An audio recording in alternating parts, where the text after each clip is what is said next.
आजकल हम के नाम ले लो तो आधा किलो चावल 1 किलो जौ अतना तिल काहे महंगा है। महाराज कहा कि हवन में मतलब तिल की मात्रा ज्यादा हो तो महाराज महंगा बहुत है। घर में चावल जो है अभी आपके भोजन में नमक तेज कर दिया जाए तो क्या आप भोजन करेंगे? नहीं करेंगे। जो है क्या जो पूरे होन का नमक है उसको निमित्त मात्र छोड़ा जाता है। तो सबसे ज्यादा जौ वगैरह बाद में चावल मिलाए बाद के दिन सब महाराज के जो है सब होएगा ना तो चाहे 100 कहो चाहे 100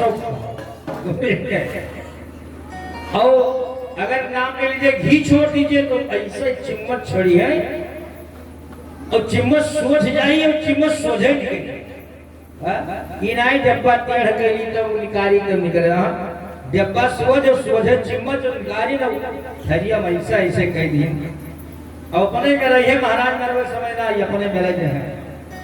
अब महाराज देखिए इसमें घी नहीं है तो कहा घी छोड़ा। हाँ महाराज तभी तो हो गया था आपने कहा ना तभी मेरे दिया। अब बताओ घी नहीं दिखा दो महाराज आप फल तो इतना मन है कि जो हे भगवान सुख संपत्ति घर आवे कष्ट मिटे धन का। और एक बात और जानते हैं तेरा तुझको अर्पण क्या लागे मेरा। अब जो कहूँ उठाए लो कुछ तो उठाए डंडा कहीं तेरा तुझको अर्पण आए हो तो भैया का देख लो डंडा है। अच्छा उन्हीं की वस्तु है कोई उठाए लिया जाए तो भगवान ने ही तो जन्म दिया है। लालन पालन कौन कर रहा है? परमात्मा कर रहा है। तो डंडा उठाए कहें कि परमात्मा का दिया हुआ भी डंडा है। उन्होंने उसको उत्पन्न किया और उन्होंने आपको उत्पन्न किया। तो डंडा उठाया तो कहा तेरा तुझको अर्पण मूल घुटे किसका मांगी ना कि तेरा तुझको अर्पण फेर होगा। बोले सच्चिदानंद भगवान की जय। तो इसलिए ब्राह्मण के भोजन कराने से भगवान संतुष्ट हो जाते हैं। इसलिए ब्राह्मण को दोषी नहीं दिया अपने आप दोषित हुए कि मेरा दोष है नारायण। वो दोषी ब्राह्मण को नहीं दिए और ना तो उनको दिए। वही दोनों हैं आज गर्भ में बाप। एक 100 साल के बाद इनका जन्म हुआ और जब 100 साल के बाद जन्म हुआ तो जो आज किरीट इनको मुकुट कपड़ा पहना देते हैं वो कल नहीं आता है। इतना लंबी चौड़ी मतलब इनकी बढ़ाई चालू हो गई। आज पहना दे तो कल नहीं आएगा। दूसरा सिलकर आता है फिर पहनते हैं। मुकुट आज लगाया तो कल नहीं आएगा। अब कुछ दिन के बाद दोनों बड़े हो गई हिष्टपुष्ट हो गई बलवान हो गई। आपस में दोनों बात करने लगे भैया क्या है? कहा इतना बल है तो कहीं अब इसका उपयोग करना चाहिए। हिरण्यकश्यप ने कहा चलो भैया चला जाए। हिरण्यकश्यप ने कहा नहीं मैं नहीं जाऊंगा आपको जाना है सो जाइए। बस सबसे पहले वो हिरण्याक्ष देवताओं की नगरी पर धावा किया और जैसे धावा किया जैसे जितने देवता देसा गद्दी छोड़कर भाग लिए। अब वहां कोई मिले तो लड़ाई हो। वहां से नीचे आया समुद्र में प्रवेश कर गया। वरुण देवता सिंहासन पर बैठे थे उनकी गद्दी हिल गई। वरुण क्या है? आइए 2-4 हाथ हो जाए। जान को ठोका आइए हो जाए। वरुण देव हाथ जोड़कर खड़े हो गए। महाराज भगवान की कृपा से अब हम वयोवृद्ध हो गए हैं हम लड़ नहीं सकते हार मान लिया। अब वहां से निकला तो इधर से नारद जी जा रहे थे श्रीमन नारायण नारायण नारायण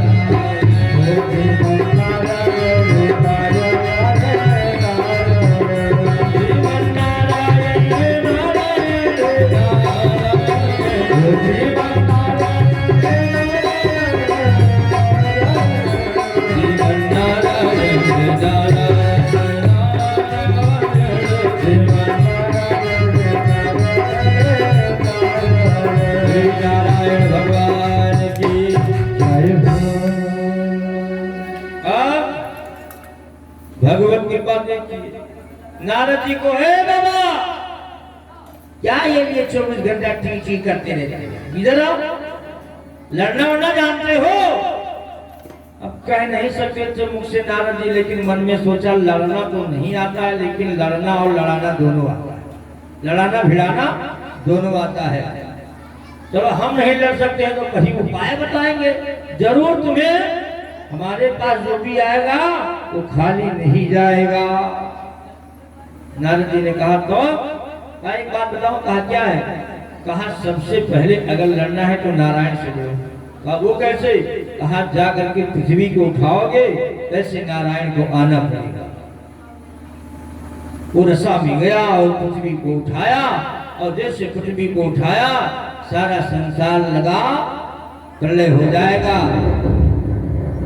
हाहाकार मच गया, गुंजायमान हुआ, पेड़ इतने से सब धड़ाधड़ करने लगे। अब सब लोग इधर उधर नारायण नारायण, अब मुझ पर कृपा करो, सब प्रलय हो जाएगा। और जब ऐसे कहा फिर क्या कहना, ब्रह्मा जी के छींक आया। कहा जैसे ब्रह्मा ने छींका तो पहले निकली और छोटा सा रूप धारण हुआ। कौन थे? बोले बारह भगवान की जय हो। अरे भैया आप लोग से एक बात है, आज 4 दिन हुई लेकिन जय नहीं सुना, गाने तक ना आया। और आप लोग बोले ना भैया तुम से क्यों माइक है उनका ना ही बदले तो जोर बोले, हाँ लेकिन बोले ना, बोले बारह भगवान की। हाँ इसलिए शनै शनै विशाल रूप बारह भगवान का हुआ, और वो जाकर के पृथ्वी माता को अपनी टुंडी पर रख करके निकले। और जैसे हिरणाक्ष दिखा, और हिरणाक्ष ने कहा हे जंगली सूकर तू कहाँ दिए जा रहा है? ठहर, कुछ ठहर, हमसे बगैर युद्ध किए हुए तुम नहीं जा सकता है। भगवान ने कहा हे ग्राम सिंह, हम आपसे डरते नहीं। ग्राम सिंह जानते किसे कहते हैं? ग्राम सिंह, ग्राम सिंह कहते हैं कुत्ता का। अपने गांव में कुत्ता बाघ के बराबर होता है। जिस गली में चले जाओ और दरवाजे पर बैठा है तो पहले लोग प्रणाम करा चाहे ठाव बोल के, और जो डराएगा तो धोती फाड़ी जाए, बोले बाकी बिहारी लाल। अब ग्राम सिंह किसी को कहे तो वो समझेगा हमारा बड़ा उच्च नाम कह रहे हैं। अब भैया उच्च नाम नहीं है, उसका नाम कुत्ता है। अब भगवान ने पृथ्वी को ले जाकर के उचित स्थान पर उनको धारण कराया, और वाहन निकले, युद्ध होना चालू हो गया। वज्र उठा करके गदा को और भगवान के शरीर के ऊपर प्रहार किया, लेकिन भगवान को लगा कि फूल हमारे ऊपर कोई फेंक रहा है। और युद्ध होते होते दोनों की शाम होने का समय आया। देवताओं ने हाथ जोड़ा, महाराज अभी शाम हो जाएगा तो इसका जो शक्ति है वो बढ़ जाएगा, इसलिए इसको मारो। भगवान ने एक ही बार जैसे जड़ा उनको, और कैसे तड़ास से वो किए गया। होश नहीं है। अब बता, एक लात मारे कोई मरी? कोई ना मरी। एक लात मारे अगर कोई मरे, बोले सच्चिदानंद भगवान जय हो। भगवान ने एक रात मारा और हरणाक्ष धड़ाम से गिर गया पृथ्वी पर और देवता लोग खड़े होकर के सोचा अब स्तुति करेंगे। स्तुति करने की बात आई। अब ये सोच रहे हैं कि एक बार मारा है, मारा कि नहीं मरा, और अगर कहीं जिंदा ठहर गया और भगवान की मैं स्तुति करना चालू कर दिया तो हमारा खैर नहीं है इसका, ये पहले मुझे समाप्त करेगा। भगवान का क्या पता तुरंत गायब हो जाए तो ठोकाई पिटाई हमारी ही होगी। इसलिए इन्होंने मिक्सचर करके प्रार्थना किया, सत्यम वयंभू वन गोचरा मृगा इस्माद धान मृगये ग्राम सिंहा। प्रार्थना किया, यम योगिनो योगी समाधिनान हो ध्यायन्त लिंगादिशधूम मोक्षया तत्सेवदैति ऋषभा पदाहतो मुखं प्रपश्यतनुमृत ससर्जिहा। हे हिरणाक्ष तुम धन्य हो। हमारी भगवान धन्य के का गाते हैं, हे हिरणाक्ष तुम धन्य हो। सोचा मिक्सचर करके प्रार्थना करेंगे, बच गया तो सीताराम बच जाएंगे, कहीं एक तरफा ठोक दिया तो ठोके जाओ। तो कहा तुम्हारा जीवन धन्य हो गया। भगवान अपने मन में सोचे कि इतना परिश्रम हमने किया और कह रहा है तुम्हारा जीवन धन्य हो गया है? तो भगवान ने दोबारा फिर लाभ से सड़काया उसको, मतलब अब गया आप स्तुति कर सकते हो। जब इन्होंने स्तोत्र किया, नमो नमस्ते खिलिए गीतवे ईश्वर गृहीता मलम सतमूर्ति। हे भगवान मैं तुमको बारंबार प्रणाम करता हूँ, आपने हम लोगों के ऊपर बड़ी अनुग्रह किया। इतना करने के बाद वो भगवान के धाम को चला गया। जो मरता है भगवान के सन्निकट में वो भगवान में ही सम्मिलित हो जाता है। इधर कपिल उपाख्यान की बात आती है। कर्दम ऋषि का विवाह होता है। भाई बहुत दिनों तक भगवान की आराधना किया, आराधना करने के बाद मन में लालसा थी कि विवाह हो जाता है। अब बाबा की आयु कितनी है, कौन भाई अपनी कन्या का विवाह बाबा के साथ में कर देगा। अरे वर भी देखा जाता है, सुयोग देखा जाता है, कन्या के योग देखा जाता है। और आजकल की तो दहेज की तो बिल्कुल भरमार ही है। बाबा मन में विचार तो कर रहे हैं कि विवाह हो जाता तो अति सुंदर होता, अपने ही मन में सोच रहे हैं, लेकिन करने वाला कौन है? भगवान तो मन की गति को जानता है। ब्रह्मा बाबा अपने मन में सोचे इनका विवाह हो जाए तो ठीक है।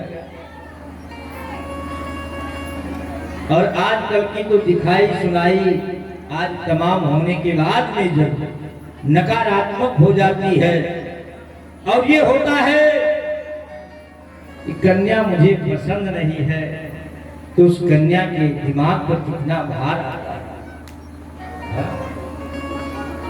दहेज की बात होती है, इतना लेंगे, कन्या समझ में भी आ गई अगर तो धनी राम बचे हैं, धन होना चाहिए।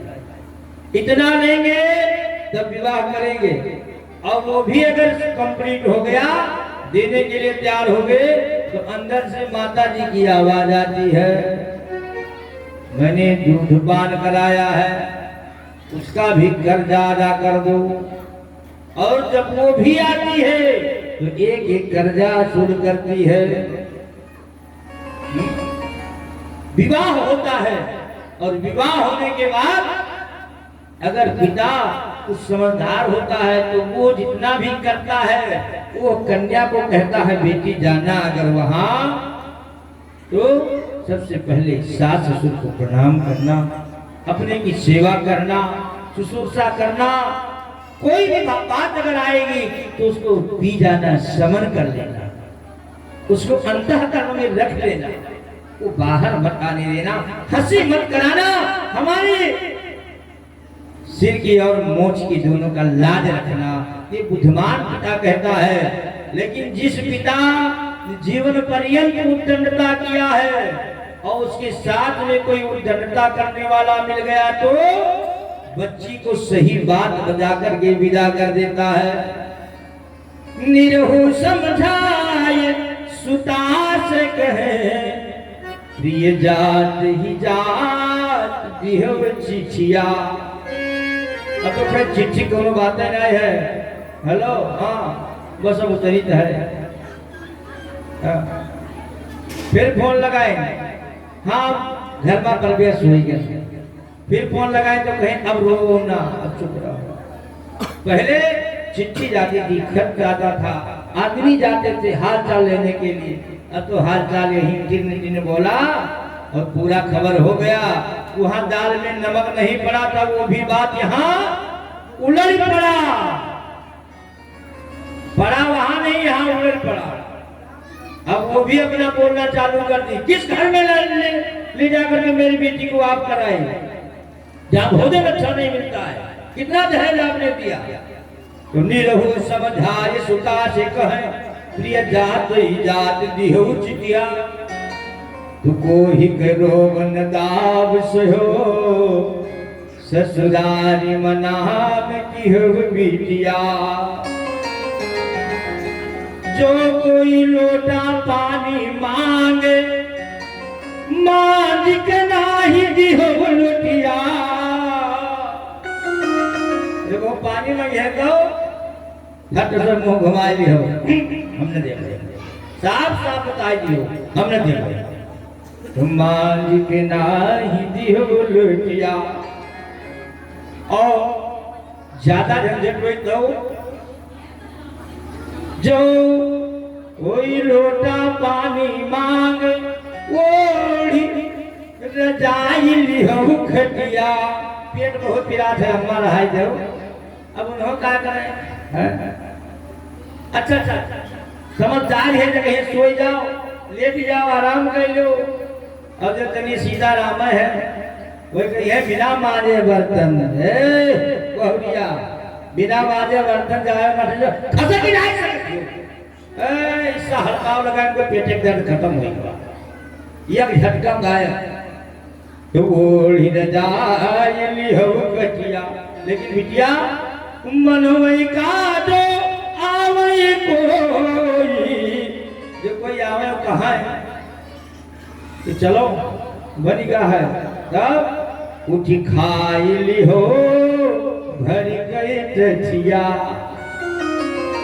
करियो चाहे ना करियो, लेकिन खाए कसर न लगाए बच्चा।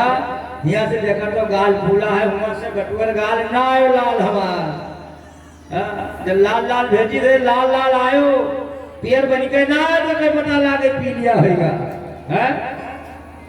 मनोई का जो आवे कोई, कुछ खाई लियो भर गई तछिया। जब जान गुजारा ना होई, अतनो कर्म किया आपने है।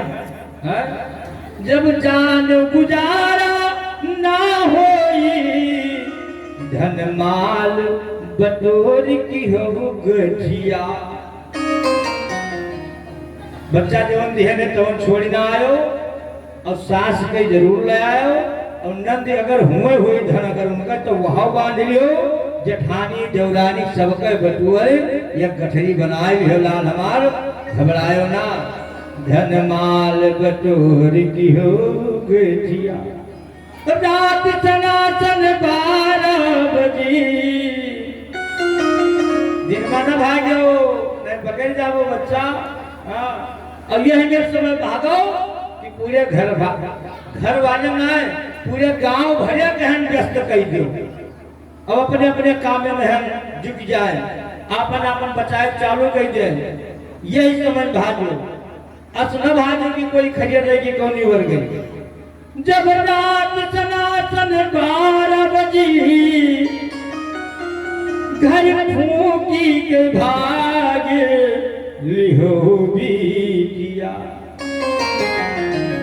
रात का 12 बजे बच्चा घर फूक दे पिछवाड़े, और पिछवाड़े निकल रहे हो सबके घर कुड़िया अपन बुझा बुझिए कि धोखा है कौन पता कि तू ही भाई भागी और फूंक कर गई हो और हमरे यहाँ आ जाओ तो हमार हीरा होबे करो दिहन ना होगा आइबे कि और ओकरे साथे सूत बियाज लगाई के लोग आवाधन तो का सुंदर है तो कर्दम ऋषि जी महाराज के मन में विवाह की तो लालसा है लेकिन करने वाला अब बोले सच्चिदानंद भगवान जो मन और शत्रुपा की 3 बेटियां थी उनके वंशज के बारे में बात करते हैं। देवहूति का विवाह कर्दम ऋषि के साथ में करने के लिए महाराज लाए और जब लाए तो विवाह के समय में आज जो दहेज का प्रथा होता है उस समय कर्दम जी ने एक प्रथा जरूर कहा एक बात बताऊं का क्या है कहा जब संतान उत्पन्न हो जाएगी तब मैं फिर संन्यास धारण कर लूंगा मैं सन्यासी बन जाऊंगा। देवहूति ने कहा महाराज आपकी शर्त मुझे मंजूर है लेकिन एक शर्त मेरा भी है। कहा क्या? कहा जो एक संतान पुत्र उत्पन्न हो जाएगा तब आप घर छोड़ करके चला जाना मैं आपके भजन में बाधा नहीं बनूंगी। ऐसी चर्चा हुई प्रस्ताव पारित हो गया विवाह हुआ मन शत्रुपा अपने स्थान चले गए। अब इधर भगवान को धन्यवाद देने के लिए कर्दम जी महाराज माला उठा लिए श्रीमन नारायण नारायण नारायण श्रीमन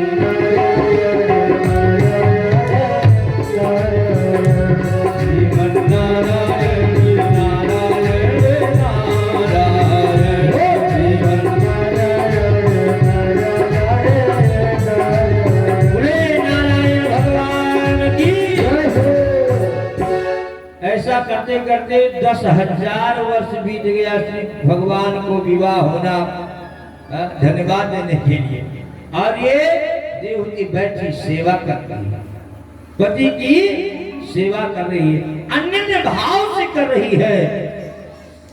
जब एक दिन कर्दम ऋषि का आंख खुला तो देखा एक जर्जर अवस्था में वयोवृद्ध उस सेवा करती हुई मिली। जब कर्दम ऋषि ने पूछा आप कौन हो?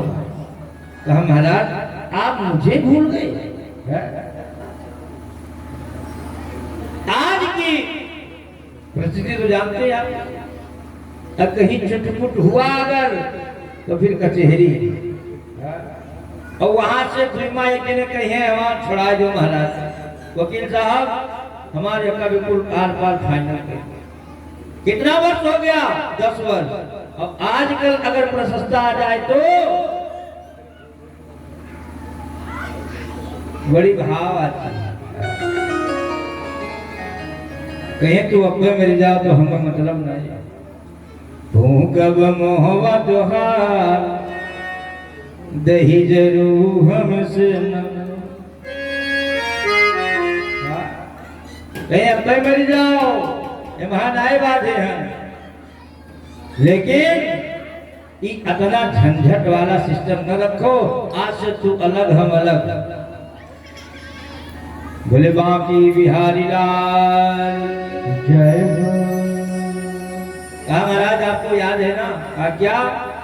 कहा आज के 10,000 वर्ष पहले हमारा आपका विवाह हुआ था। अब तो खैर कोई पूछे तो कहते शादी है। कहा शादी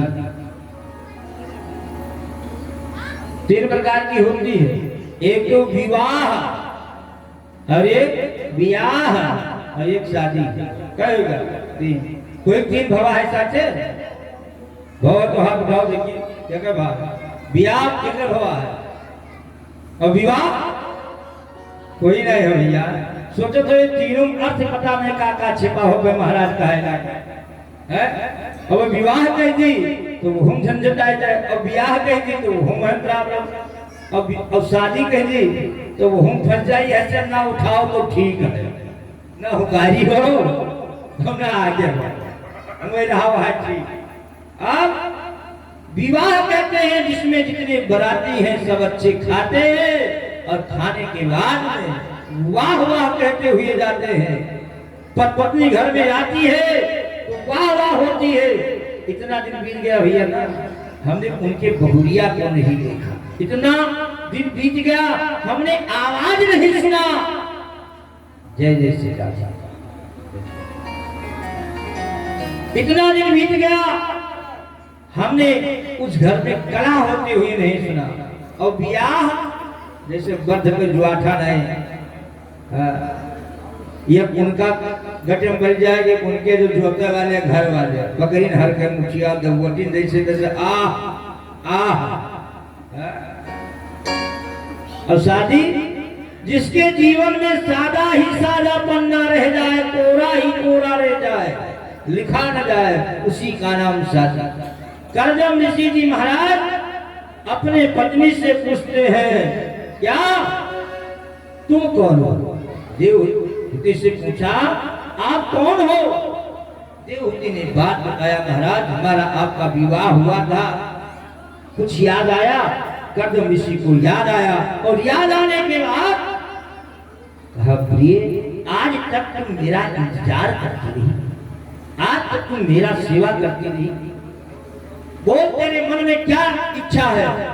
देवहूति ने कहा, महाराज मेरे मन में क्या इच्छा है? आपने वचन दिया था, अपने वचन को आप याद करिए। तो कहा, कौन सा वचन? कहा वचन दिया था महाराज कि आपके पास एक संतान होगा, फिर मैं अपना संन्यास ग्रहण कर लूंगा। महाराज आज तक तो कोई संतान हुआ नहीं, बस यही लालसा है। तुरंत करदम ऋषि ने हाथ में जल लिया और जल पड़ने के बाद में मंत्र पढ़ा और मन पढ़ के छोड़ा। एक पुष्पक विमान तैयार हो गया दिव्य, और इनसे कहा कि जा करके आप सरोवर में स्नान कराइए। इसके बाद में विमान में बैठ चला। देवहूति जैसे उस सरोवर में पहुंची, उनके सामने सैकड़ों स्त्रियां सेवा करने के लिए पहुंची। सेवा की, मन मन कर स्नान कराया और उस सरोवर में जब स्नान किया तो दिव्य रूप, बहुत दिव्य रूप स्वरूपवान देवहूति का शरीर हो गया। करदम मुनि की जय हो। जय न बोलो। सोचो महाराज भाई कठोर कहा था, जय नायक बोले रहा है, बोले हनुमान जी महाराज की जय हो। इसलिए प्यारे दिव्य विमान तैयार हुआ, उसमें बैठे और बैठने के बाद महाराज इनके 9 कन्या हो। विमान में विमान कुछ दिन से नीचे उतरा ही नहीं। बताइए इतने सिद्ध कोट के संत महात्मा होते थे, बिना पेट्रोल बिना डीजल का विमान चलने वाला क्या है? मंत्र की शक्ति साधना। विमान 9 कन्याएं उत्पन्न हुई। अब एक दिन की बात, करदम ऋषि अपने मन में सोचा कि अब करूं तो क्या करूं, मैं तो शादी करके विवाह करके फंस गया। और शादी के पहले मैंने सोचा था कि एक संतान होंगे मैं बाबा बन जाऊंगा, ये तो मेरे 9 संतान हो गए, अभी तो हम बाबा ही नहीं बने। देवहूति से कहा मैं चला। कहा मैं चला बाबा बनने के लिए, मैंने जो आपसे वादा किया था। हाँ महाराज वो तो आपने कहा था, लेकिन मैंने क्या कहा था याद है आपको? हाँ आपने एक संतान कहा था, तो कहा ये संतान नहीं कहा था, मैंने कहा था पुत्र होना चाहिए। और भगवान ने स्वयं कहा था मैं आऊंगा, याद है आपको?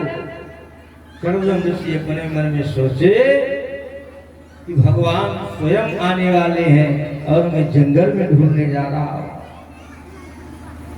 अब ऐसा सोचने के बाद कुछ दिन के बाद एक संतान उत्पन्न हुआ जिनका नाम कपिल मुनि पड़ा।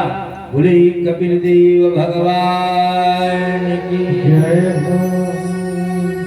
जब भगवान का अवतार हो गया तो ब्रह्मा बाबा अपने मन में सोचा कि चल करके भगवान का दर्शन कराए। तो भगवान ब्रह्मा जी जब भगवान कपिल का दर्शन करने के लिए आए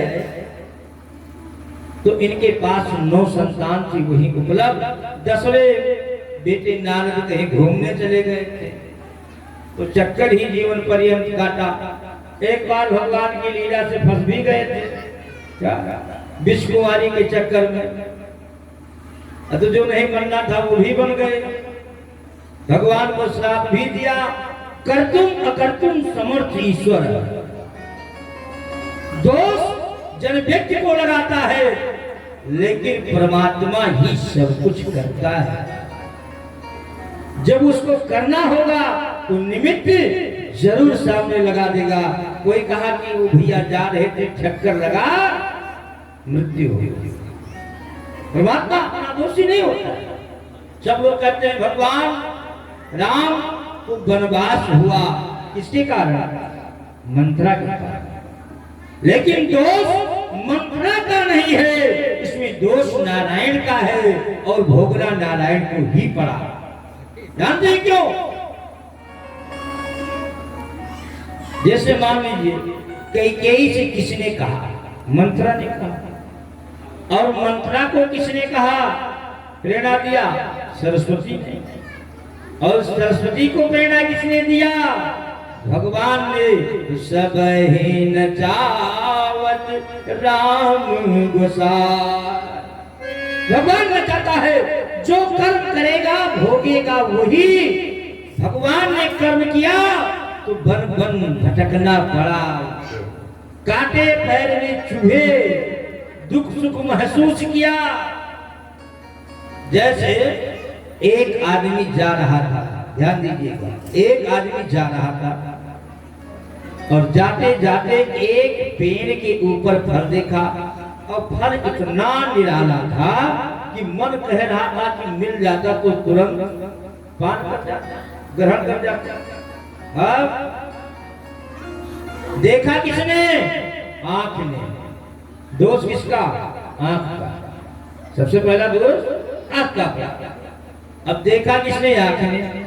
गए कौन? पांव। पांव से चल करके वृक्ष तक पहुंचा। अब ना आंख तोड़ सकती है और ना पैर तोड़ सकता है। तोड़ा किसने? हाथ में।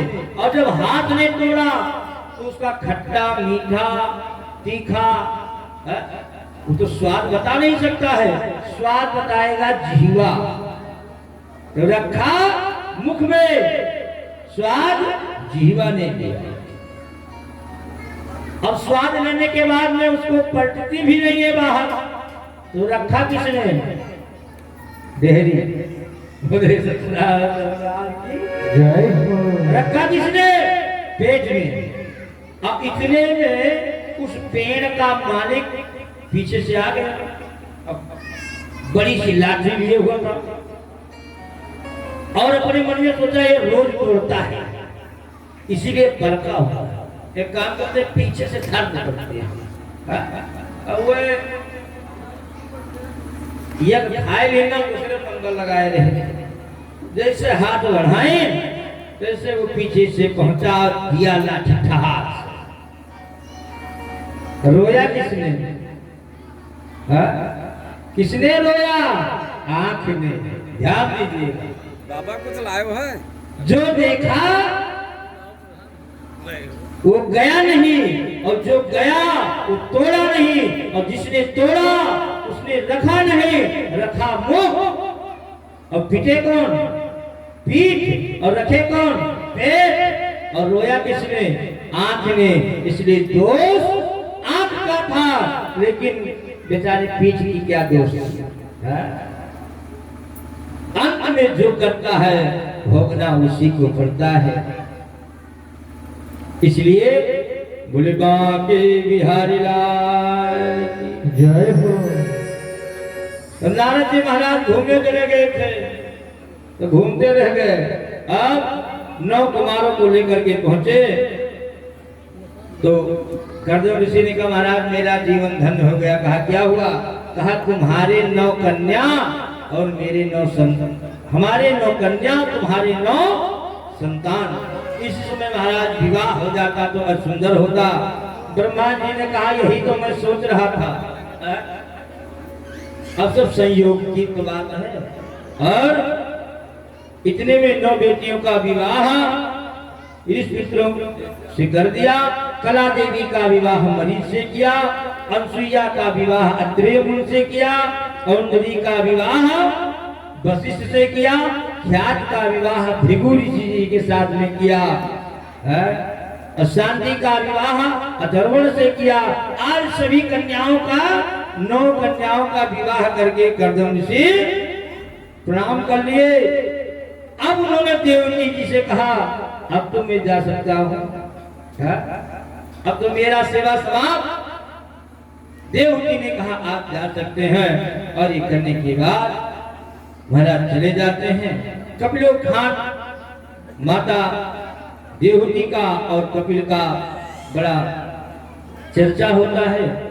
और मनोंसत रूपाया स्त्रिया कन्या जगरे आकुटिर देवहूतिश प्रसूतरित विश्वतः। मनु महाराज की बड़ी बेटी आकृति का विवाह प्रजापति के साथ में कर दिया और उनके घर साक्षात यज्ञ नारायण प्रकट हुए, यज्ञ नारायण प्रकट हुए। और इनका विवाह दक्षिणा नाम की कन्या से हुआ। इसलिए प्यारे ध्यान दीजिएगा, क्यों? यज्ञ नारायण की पत्नी का नाम दक्षिणा है, इसलिए कोई भी पूजा करे और बगैर दक्षिणा दिए हुए फल नहीं मिलता है। क्यों? नारायण को बुलाया और लक्ष्मी को नहीं बुलाओगी तब क्या हो? सब मिट जाएगा, कुछ फल नहीं मिलेगा। और जब पति पत्नी साथ में रहेंगे तब कोई दिक्कत नहीं है। इसलिए कोई भी कार्यक्रम किया जाए उसमें दक्षिणा देनी चाहिए। सुखदेव जी कहते हैं परीक्षित, मैत्री मुनि विदुर के प्रसंग में सुनाते हुए विदुर जी, देवहूति मां की 9 कन्याओं का विवाह हुआ और इसके बाद प्रियव्रत योग मुक्तान बाद आज की चर्चा आगे चलने वाली है। जो सबसे छोटी थी वो प्रसूति नाम की, वो महाराज दक्ष के साथ में विवाह हुआ। महाराज दक्ष की 16 कन्याएं हुई और 16 कन्याओं को ऋषियों 13 आज उनको किया। और सबसे छोटी जो कन्या थी सती, उसका विवाह भगवान भोलेनाथ के साथ में किया। और एक दिन की बात, महारानी सती अपना शरीर अपना शरीर प्राण त्याग दिया। मैत्री जी ने कहा महाराज ये बात समझ में नहीं आई। अब क्यों? चौंक गए। भगवान भोलेनाथ और कहा कि अपने ससुर का यज्ञ को विध्वंस किया, ससुर को आज बात बताया। तो कहा एक बात बताइए, भगवान भोलेनाथ को क्रोध ही नहीं आता? भगवान भोलेनाथ जैसा दयालु संसार में कौन हो सकता है? इसलिए आप इसको विस्तार पूर्वक कहिए।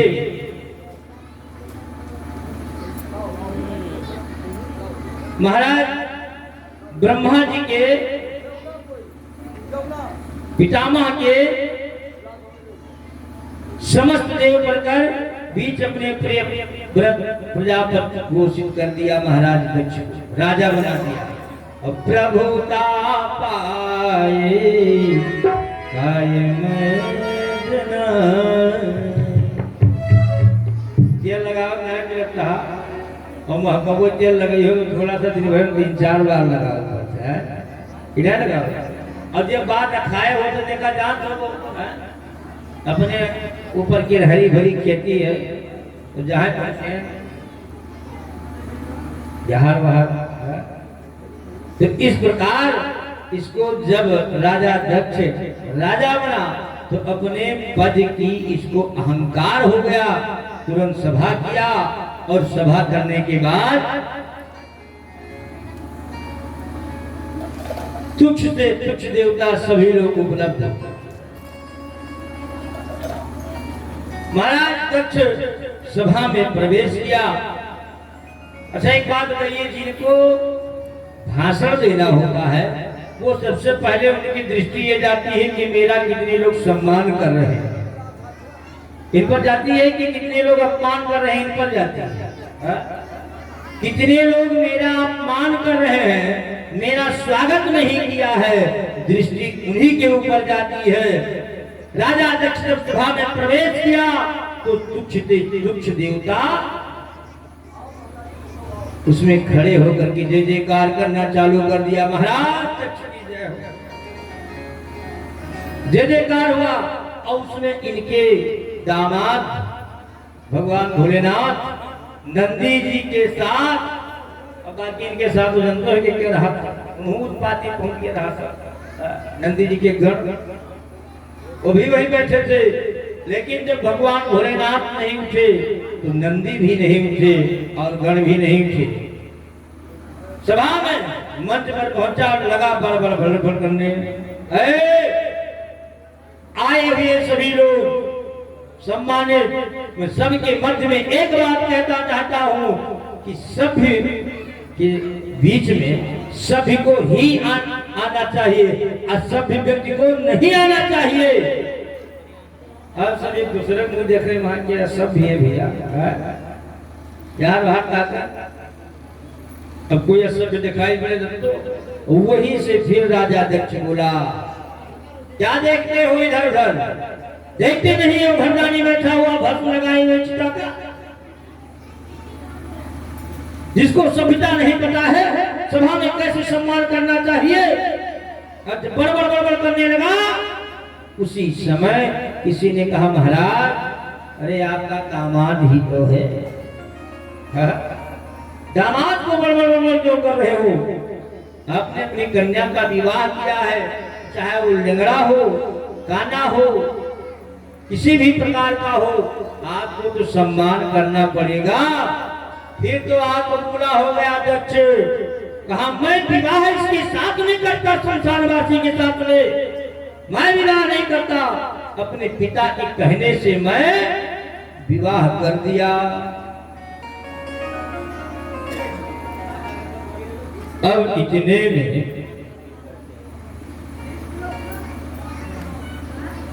नंदी को जो बड़बड़ बर्दाश्त नहीं होगा। नंदी खड़ा होकर के सोचा, हम बोले भगवान भोलेनाथ बैठ जाओ, खड़े मत होइए, ये हमारे ससुर और दामाद के बीच की बात है, और फिर ससुराल में गाली किसको नहीं खानी पड़ती है। बहुत बड़े उच्च कोट के हो अधिकारी, और लड़के ब्याह चला जो तो भूया तक गरियाव थी माता जी लोग, आप हम कहा कुकुर बिलारी तक नहीं छोड़त का। अब कई करोड़ गलती हो चुकी है, नए नहीं है बेचारे, लेकिन वो कुकुर बिलारी सबका नौच दे देते। भगवान रामचंद्र जी जिस समय विवाह में गए और खाने के लिए तो कितना टुटांग गाड़ी दिया, जे जे पूछा तानी बतिया बतावा बोला, जे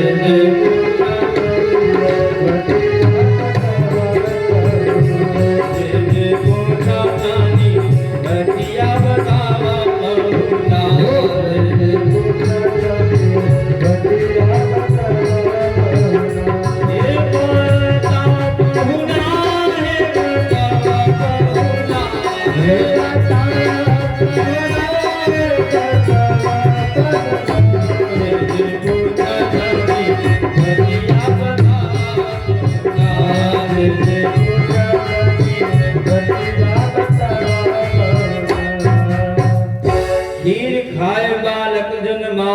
अवधपुरी गए नारी। भैया तोरे है कि लोग प्रथा बड़ा खराब है, हाँ तोरे तो खीर खाए के मजा लागत है कि लड़के है दे? तो तुहरे है कि तो प्रथा ही ऐसी है। अब कितने लोग खीर खाए पैदा हुए, और लक्ष्मण जी का क्रोध लागे बड़ा, तो गाली क्यों दे रही है? भगवान राम हाथ पकड़े रहे, कोई खड़ा ना हो जाए भीड़ सब, बस सब भ्रष्ट कह दे। हाँ बैठो।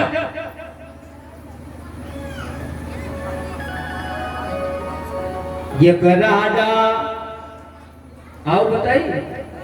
अब ये कह रहे आओ सुन लो, बड़ी कहानी तो अयोध्या जल है।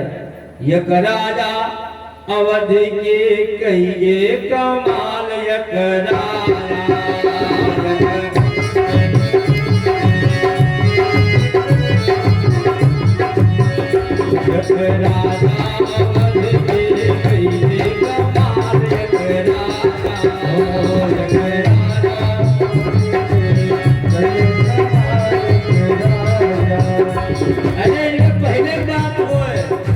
तो आपके पिताजी के संबंध माता जी के बताया, लेकिन मेरा पहले ये राजा अवध के कहिए कमाल,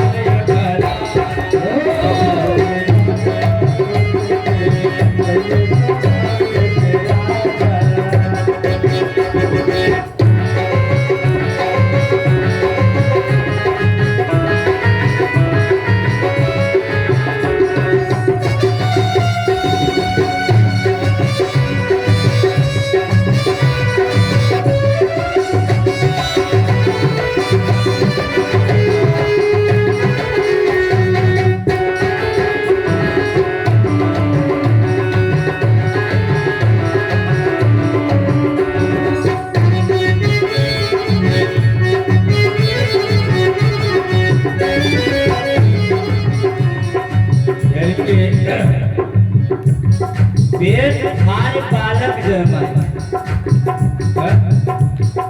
राजा यमुना से जग करवाए, राजा कलश का जल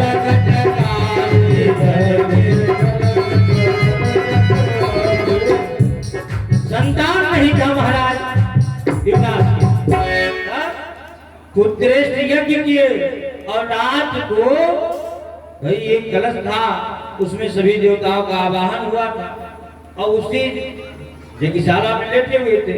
अब प्यास लगी महाराज योनास को, तो कहाँ जाए पीने, तो सोचा ये जल है कलश का, इसी को बचका दीजिए। सुबह जब हुआ और जितने विद्वान थे उन्होंने कहा भैया इस मंत्र अवमंत्रित जल को किसने ग्रहण किया? राजा ने कहा मैंने। जब कहा हो गया अनर्थ, पेट फाड़ बालक जन्माए। अब बताओ पुरुष के कौन में पेट फाड़ा, मानधाता का जन्म हुआ, मानधाता का जन्म हुआ। अब दूध व्यवस्था ना है, कहां से व्यवस्था होगा? जहां सप्लाई हो वही तो आएगा। केंद्र के द्वारा अंगुली काट करके उसको बांध के ऐसे मानधाता बड़ा। बोली शंकर भगवान जय हो, रामचंद्र भगवान जय हो। तो लीला बड़ी है आपके यहाँ की, और गाते रहेंगे तो हम आगे नहीं बढ़ पाएंगे, इसलिए फिर वही पहुंच रहे हैं। नंदीश्वर खड़े हो गए, जैसे खड़े हुए आते शंकर भगवान बड़े पूछ इतनी बार समझा रहा हूं, ससुर और दामाद के बीच में हमर रहे हो, लेकिन प्यारे ध्यान दीजिएगा।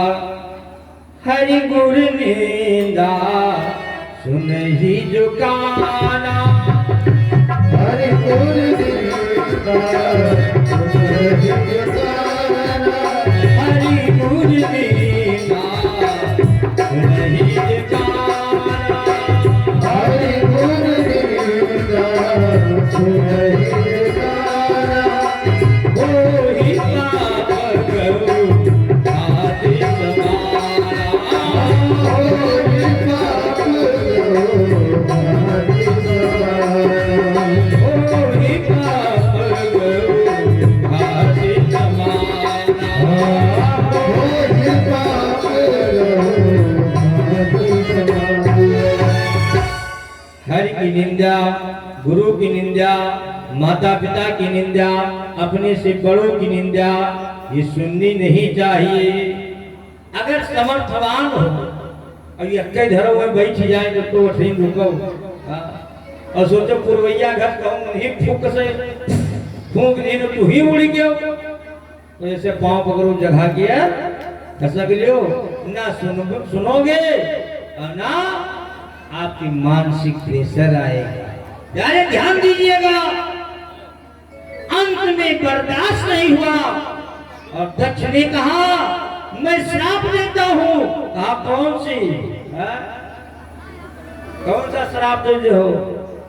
ये विषपान कर गए हो उनको कौन सा श्राप दे दोगे? उन्होंने कहा किसी भी पूजा पाठ अनुष्ठान में भगवान भोलेनाथ को मत बुलाना, अनाधिक कर दिया। भाई राजा है, राजा की बात तो माननी पड़ेगी। नंदी को बर्दाश्त नहीं हुआ, नंदी खड़े हो गए और खड़े होकर के कहा हे राजा दक्ष, जब से तू आया है बक बक बक बक बक बक बक बक लगा रखा है ना, जा मैं तुझे श्राप देता हूं, तुम्हारा सिर बकरी का होगा।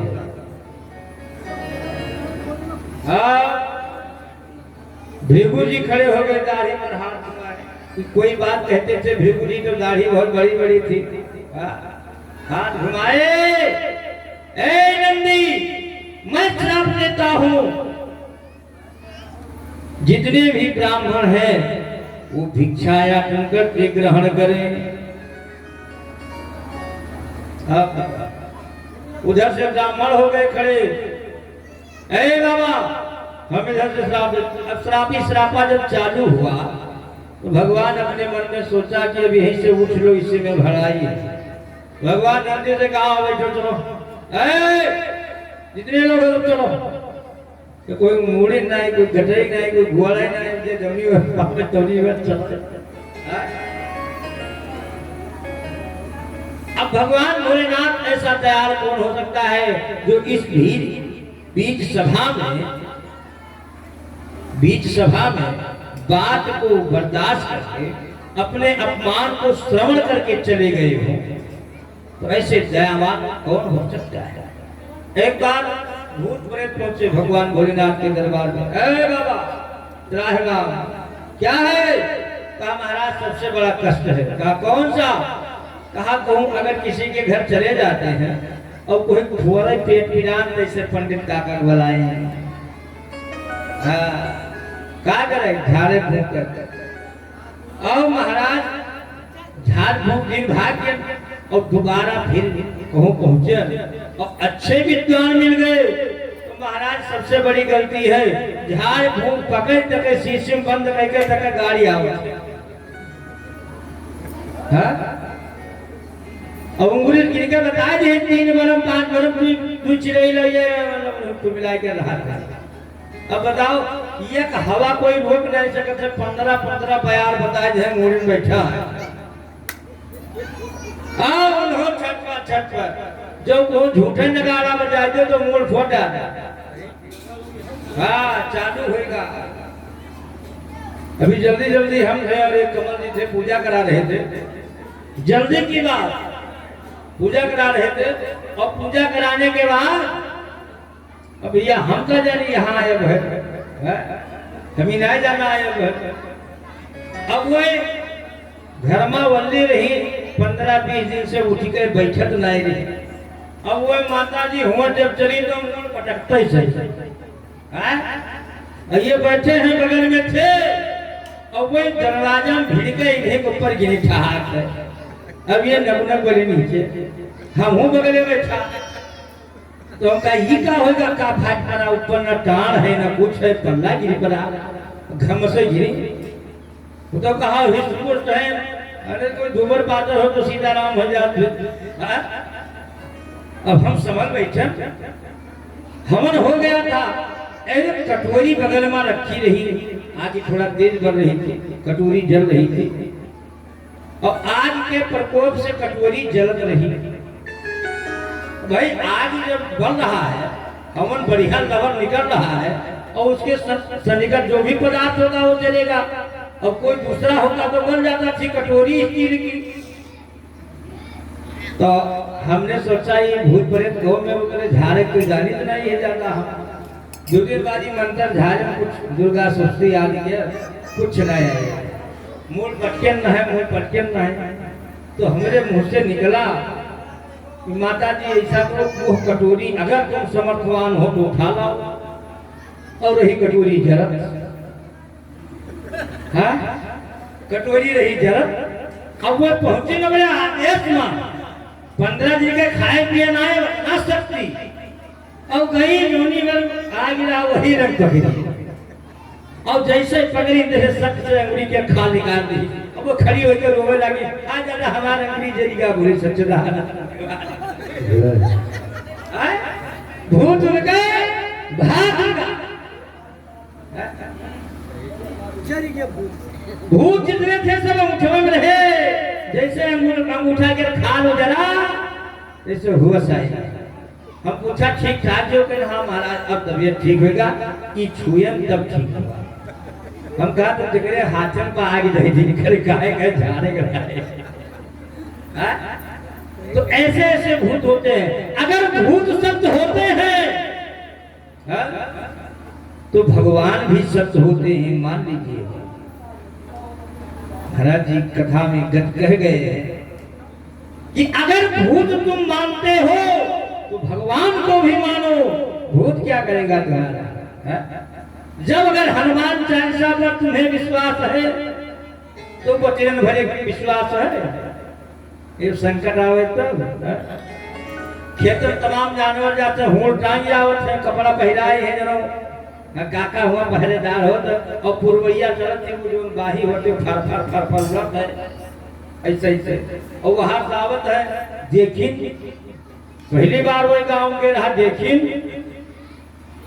और चाहे पहली बार ये हुए और चाहे वो समझक लगाए आए हुए न लाग रहा हो घोड़ खड़ा और आए नहीं ये एक्सीडेंट कौन विशेष ह्यूमन बात खरे तो वही आंख बंद की हनुमान चालीसा दूर फिर गड़बड़ गड़बड़ गड़बड़ कहूं नहीं बगल से निकले और पुरवैया चलियो कपड़ा हीरा भड़बड़ाए, दिमाग चढ़ गया, बुखार आ गया।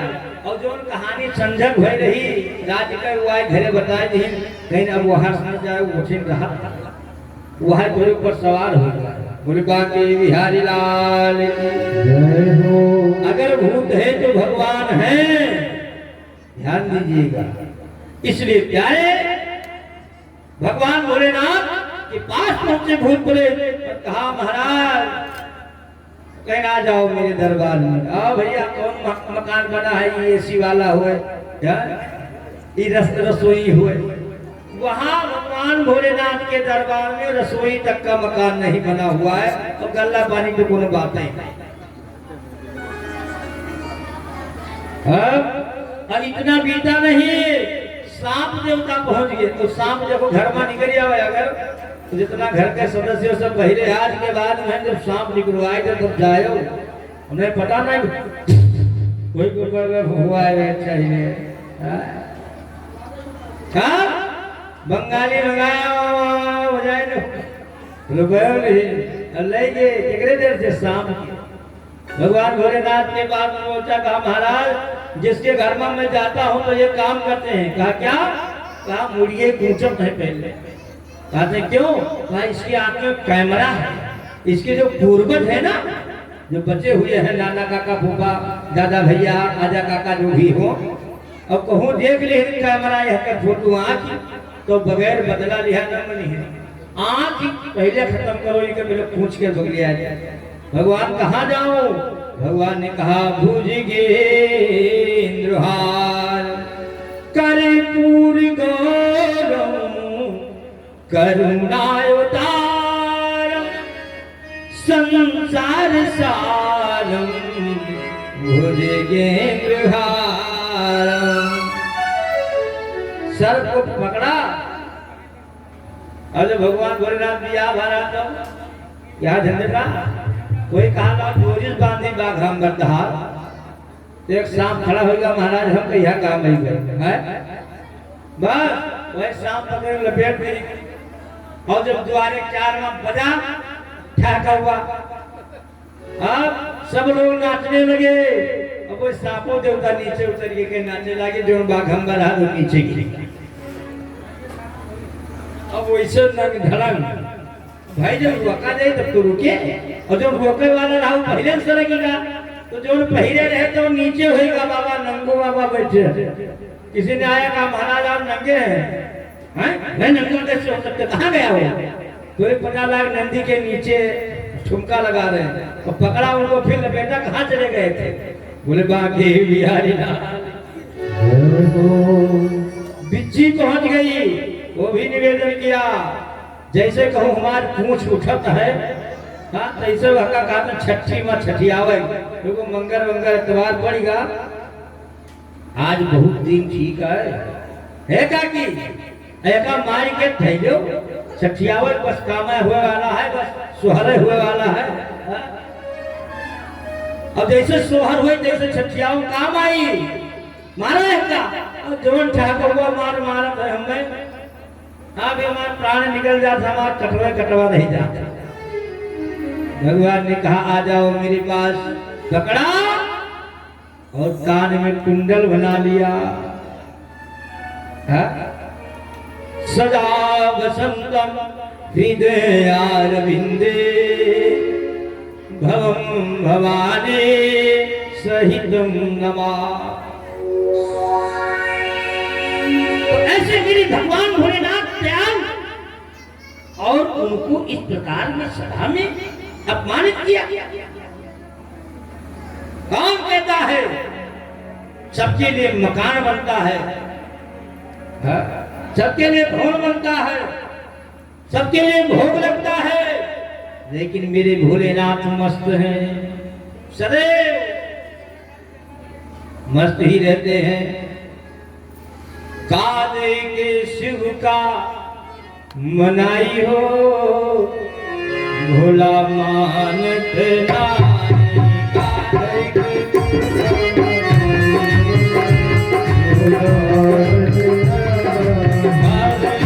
शिव का मनाई हो, भोला मानत नारी, काले के शिव का मनाई हो,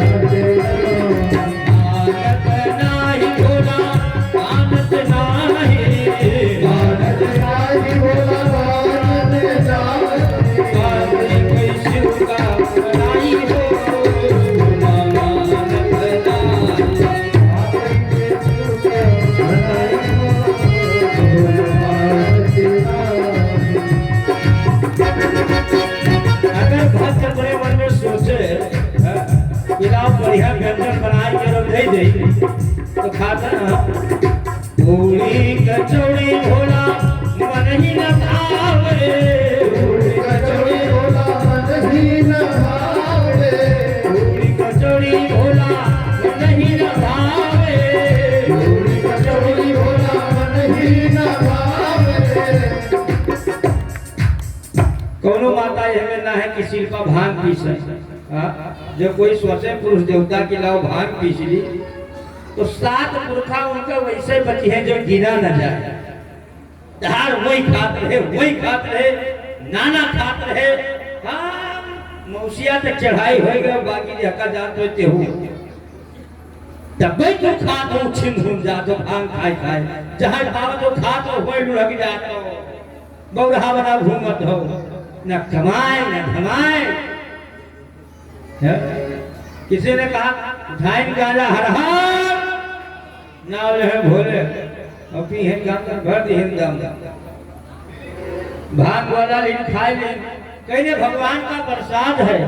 और तो थोड़ा हमरो कहा मानो भगवान विष पी ली नाव जिंदा रहे, अब कोई पी के बचो तो देखिए। भगवान का श्रवण मत करिए, भगवान ने कहा है कि मेरा जिस प्रकार से आपका कल्याण हो वो काम होगा। तो भांग गोला कह पाई हो, भांग गोला कह पाई हो, शिव मानत नारी, भांग गोला कह पाई हो, शिव मानत नारी, शिव का मनाई हो।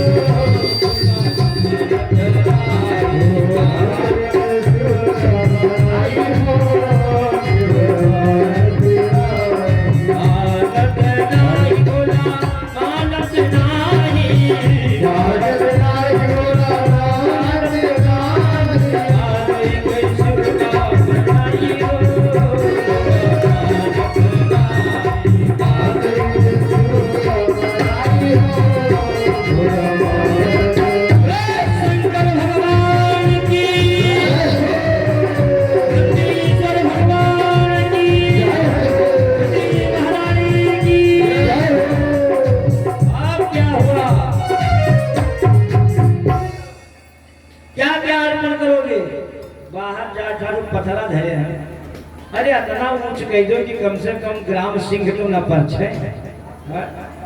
ग्राम सिंह मतलब तो बतेबे क्या मैं कहा न बताओ का है। बात तो सही बताई। तो जैसे भगवान छोट छोट रखे रहे ना तो उनका ऊपर ना करी है कि उनके टांग ना पहुंचे, बिल्कुल नीचे रखिए। अब जौनी वर्षे आई है हाँ स्वाम देवता कुत्ता तो तौनी वर्षे टांग उठा उठा 2-3 बारी पर्च पर्च चले गए। वह खारा खारा समुद्र जल मिलत है और बहुत चढ़ाए दे तो अच्छा। और वहां भेड़ी ढही है जितना चिमटा और चिमटी हुई है वो ऊपर ही चढ़े रही है।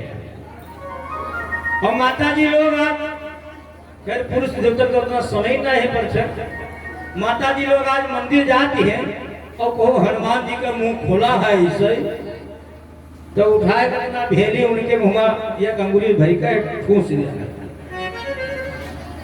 उठाई भेली दबोच दी।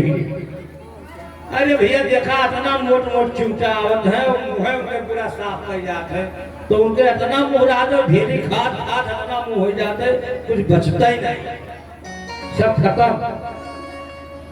बहुत मंदिर में पेंट कराए कंप्लीट कर दो मूर्ति को एक लोटा पानी छोड़ दे। मूर्ति पर जल नहीं छोड़ा जाता है, मूर्ति पर धूप दीप किया जाता है, चंदन लगाया जाता है, खाने का पदार्थ आप अर्पण करिए, मीठा अर्पण करिए, केला अर्पण करिए, लेकिन यहाँ ना हो पाई।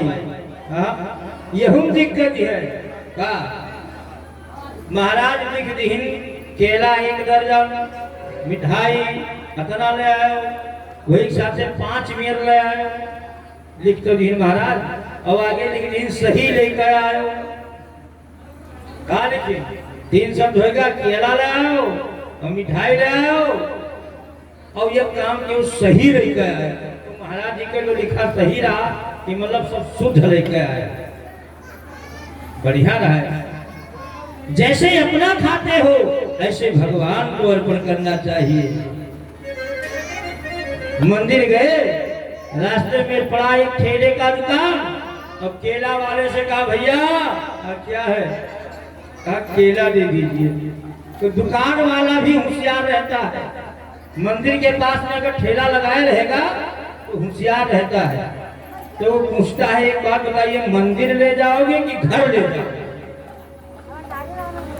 दुकान वाला पूछेगा ठेला वाला कि मंदिर ले जाओगे कि मतलब घर ले जाना है। तो वो सोच हाथ में निकल जाता है भैया मंदिर में चढ़ाना है। तो जवन केला देता है वो कि जैसे उठाओ तैसे कमर के बीच में टूट जाता है। केला के छिलका हाथ में रह जाता है, वो केला के छिलका हाथ में रह जाओ, गूदा हो जो है राधे राधे, वो गूदा नीचे गिर जाता है। और बड़े किसी प्रकार से मंदिर में पहुंच भी गया अगर तो बढ़िया जूता पहन कर जाते हैं और निकाल दिए वही बाहर मंदिर के, और मन उसी जूता में लगा हुआ है कि कोई अब उठाए न ले जाए मंदिर से। अब तो प्रार्थना भी करते हैं कि तुम्हें माता, मंदिर के सामने खड़े होकर उनको माता कहेंगे, तुम्हें माता। फिर देख ले पीछे से 2-4 दिन उतरे हैं, देखिए पिता तुम्हें आप माता हो तो अपने चरण पादुका का कहिए तो पिता हो। अंतमा जैसे कहेंगे कि तुम्हें सर्वम हो, बैटरी डाउन हो गए, जब बाजा नहीं जाते जब करंट तो बहुत बढ़िया गाओ गाओ तो कर होता है एक बैग घेर बैठे। इसी प्रकार प्रार्थना जब करते हैं अरे देखा छूटा नहीं है तो तुम्हें सर्वम नहीं क्या भैया उठाइए कोई क्यों क्योंकि मन आपका भगवान में नहीं है, आपके जूता में है। मंदिर में जाइए, बनकर मत जाइए, सजकर मत जाइए। भगवान के सामने जाना है तो निर्छल भर करके जाइए। किसी भी प्रकार से अगर जा रहे हैं तो आपको टेंशन नहीं रहेगा। और ये बैग ले लियो, वही कंप्लीट कर लियो, चलो तीरथ और हुआ रखावत चक्कर में। हे भैया एक देखा कि हो जो गए हुए दूजी ने साथ है तो देखा कि तू नहाया तो हम नहाई है। फिर क्या होता है, नहाए चक्कर भूल गए। अब जो अकेले गए तो कोई जुगाड़े लगाए रहा कि कोई मिल जाए, लंबा नातेदारी बनाए तो उठा के लेके चला गया। अब वो पूरे मेला भले में ढूंढत है, नंगू बाबा बने। अब कोई देखा नन घरक है, पाँव पकड़ी महाराज आशीर्वाद जो हम आए हैं गंगा जी का, और आपके आशीर्वाद से हमने घर में सब उपलब्ध है। हाँ, ठंडी के समय माघ कर महीना और मघवन समय नहाए जाए। अब वो तो थर कांपा, दांत ऊपर नीचे गाजर, शरीर पूरा हालत। अब वो प्रणाम किया, गोड़ पकड़े हैं बाबा, आशीर्वाद न देबो अगर तो हम आपके चरण न छोड़ब। अब वो झटझाए का लात लेकिन भैया हम बाबा नहीं हैं, हम यहाँ बाबा बनाए नहीं। तो वह अपन दुख बताई है कि आए नहा चल चल दिया ना पहुंचे, लेकिन खड़ा रहे पर लेके चला गया। हम भैया गृहस्थाश्रम में तो ये बाबा का है। इसलिए भगवान भोलेनाथ, देखिए कथा बढ़ती जा रही है, गुरु जी के आने का इस समय धीरे धीरे बढ़ रहा है। खैर चल रहे हैं, जहाँ तक चलेंगे तो बाकी तो बाहर साक्षात गुरुदेव भगवान बैठे ही हैं। मुझे क्या चिंता, चिंता उन्हें।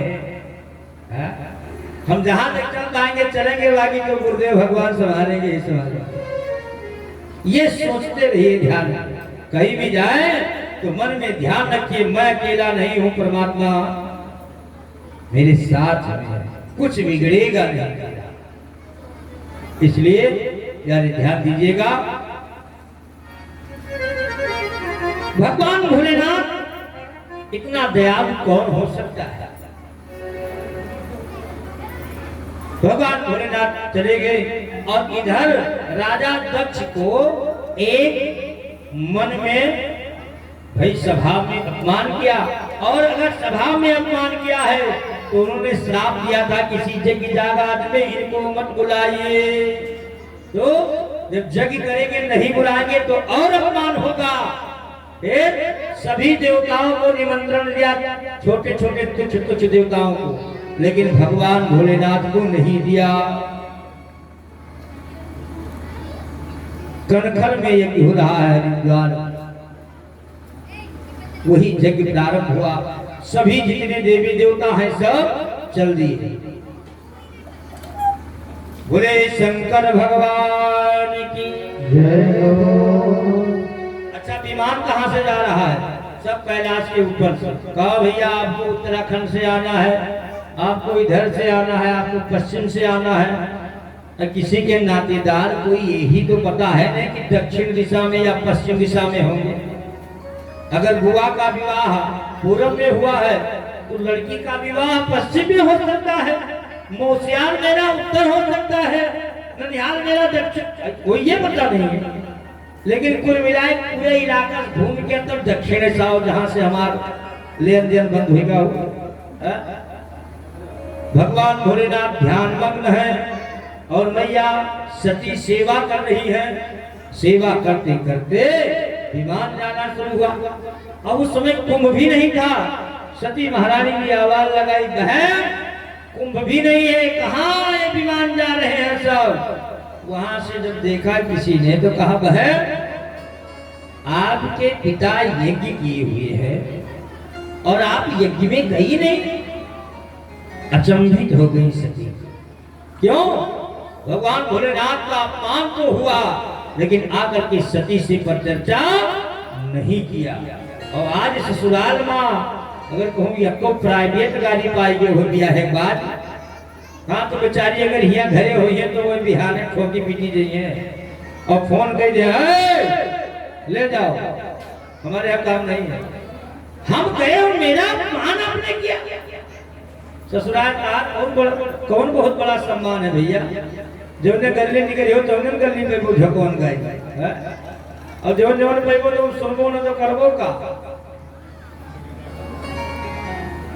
चाहे बड़ा होई ते के छोट होई ते तो सुनाए बगैर न बनी, जवन पाई तो नहीं कही भैया तो कान कही कह के जाओ। भोले बाकी बिहारी लाल। इसलिए उन्होंने कहा सती तू अपने पिता के घर नहीं गई। सती महारानी बुद्धिमान थी, उन्होंने कहा नहीं नहीं मैं तो जाने ही वाली थी, लेकिन मेरे स्वामी का नियत जो भजन चल रहा है वो विश्राम करे तब मैं आऊंगा। बात को बना दिया कि नहीं बनाया, बात को बना दिया तुरंत। अब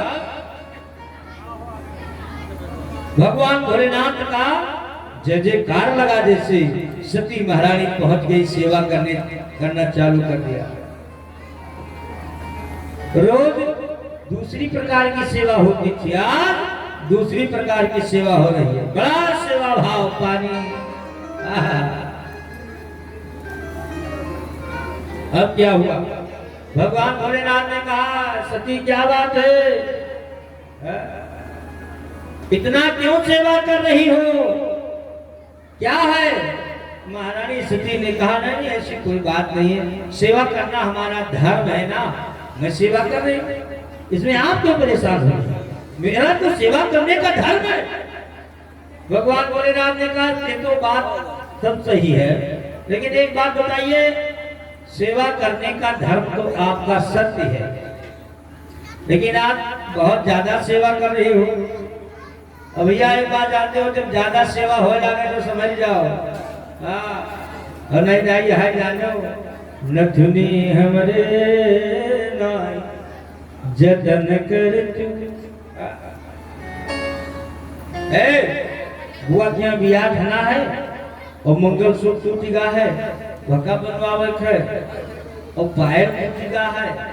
बड़ा बात जो हम प्रेम पूर्वक बड़ा सेवा भाव है तो बिनावा जाई इना की नहीं है, धर्म के डालो तीरथ चलो, अच्छे अच्छे वस्त्र की चाह प्रारंभ हो जाएगी, समझ जाइए उस जगह।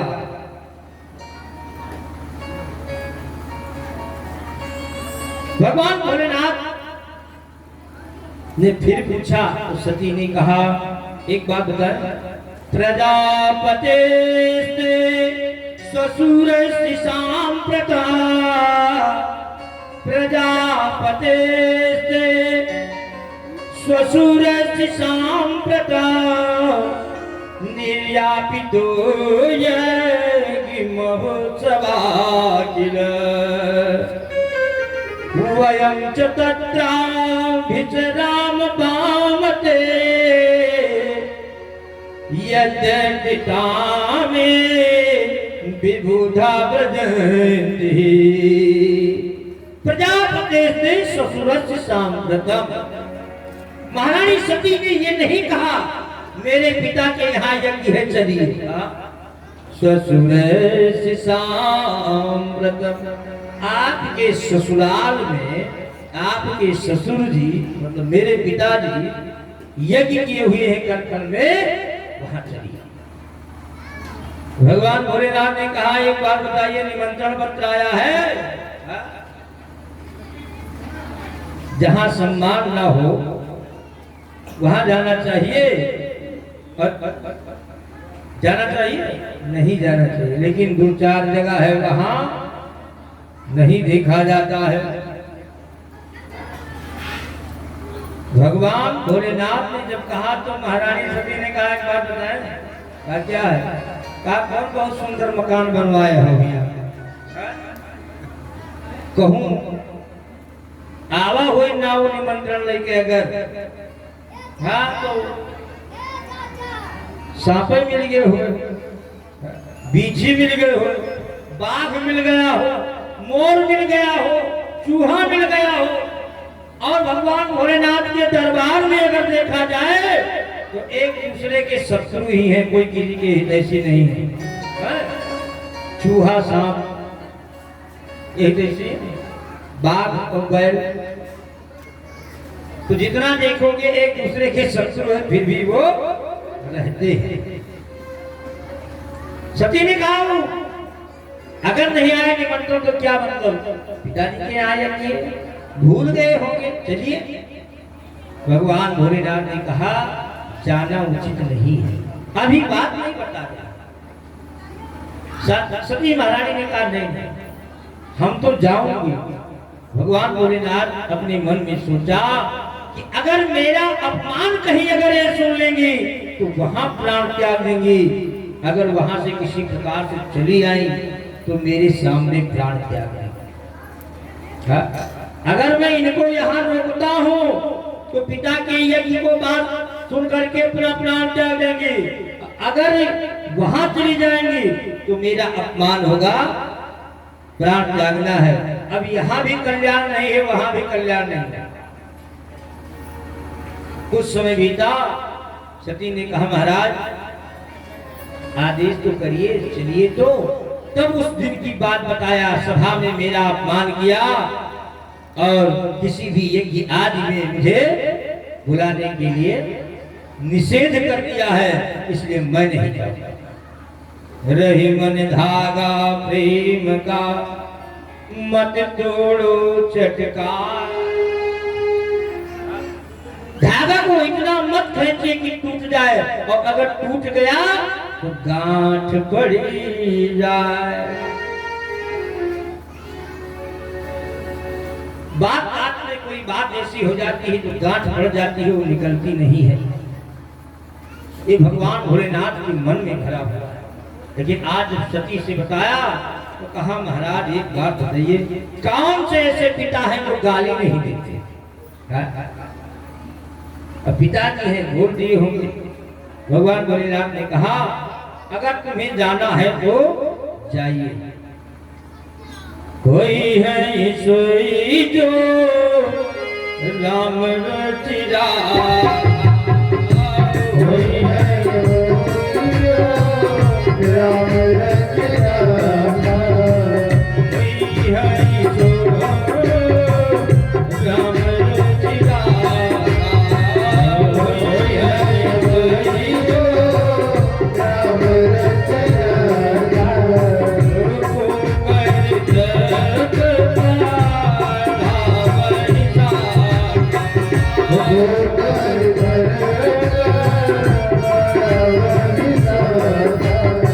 शंकर भगवान जय हो। भगवान भोलेनाथ अपने मन में सोचा ये बक बक बक बक करने से क्या फायदा है, अब जो भगवान लिखे होंगे वही होगा, छोड़ दो धार। सती जाने के लिए तैयार। भगवान ने कहा आपकी इच्छा, ये नहीं कहा चाहिए आपकी इच्छा। माला लिए और भजन करना चालू कर दिए। सती जी निकली बाहर, कुछ दूर गई जगह मन में सोचा ये उचित नहीं है, बगैर आदेश के मैं नहीं जाऊंगी। वापस आती है जब तो भगवान भोलेनाथ फिर माला जपना शुरू कर देते हैं।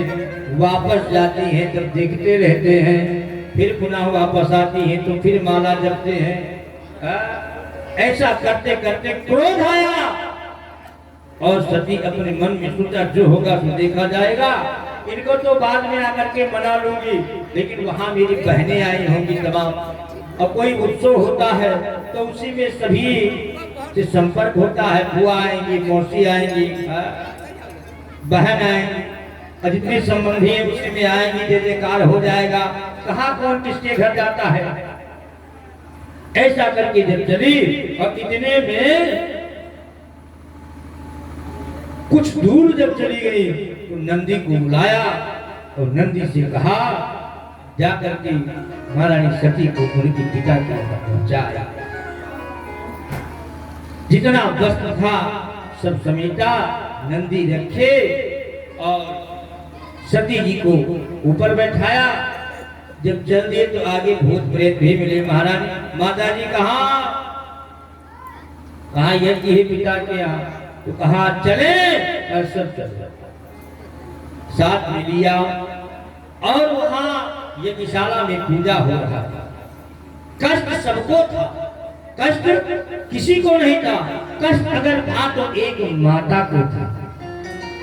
अगर कष्ट होता है, कोई अपनी पुत्री घर पर किसी कार्यक्रम में नहीं आती है, सबसे ज्यादा कष्ट मां को होता है। जब सती वहां पहुंच गई तो आगे बहन लोग सबसे पहले लाइन लगाए थे।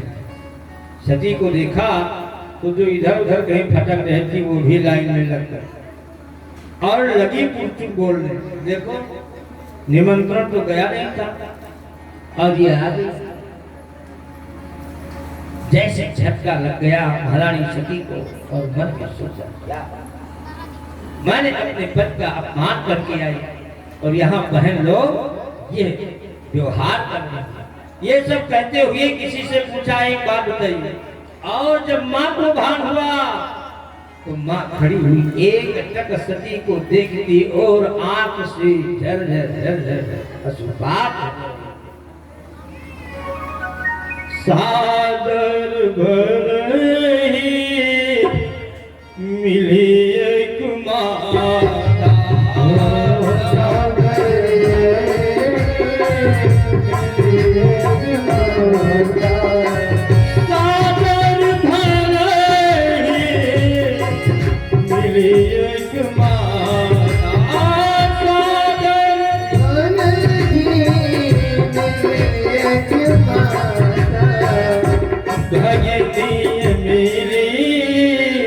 बहुत मुस्काता,